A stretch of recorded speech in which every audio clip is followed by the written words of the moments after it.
အဲ့တော့တန်ရောစဉ်ဆိုတာဟာလူတွေကတော့ချစ်ခင်ခြင်းကိုသာလျှင်တန်ရောစဉ်လို့ခေါ်တာမဟုတ်ဘူးချစ်ခင်ခြင်းကလည်းတန်ရောစဉ်မုန်းတီးခြင်းကလည်းတန်ရောစဉ်မသိခြင်းကလည်းတန်ရောစဉ်သူချီနှောင်ထားတဲ့ဟာတွေကျွဲကောင်း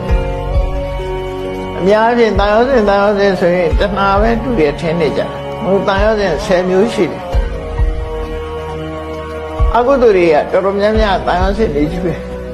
ဘာကြောင့်တန်ရောစဉ်တွေခေါ်လို့ဆိုဆင်းရဲဒုက္ခနဲ့ချီနှောင်ထားလို့ပဲအဲ့ဒါတွေကုန်ပြုတ်ထွက်သွားတယ်အဲ့ဒါတွေပြတ်ဖို့ရည်ချတာကိုအဓိကကတော့အဲ့ဒီကိုသွားသစ္စာပြတရားတော့အဲ့ဒါဖြတ်တာပဲ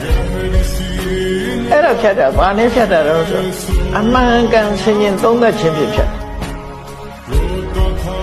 အဲ့ဒီလိုမှန်ကန်ဆင်ញင်သုံးသပ်နိုင်မှုကပညာလို့ခေါ်တယ်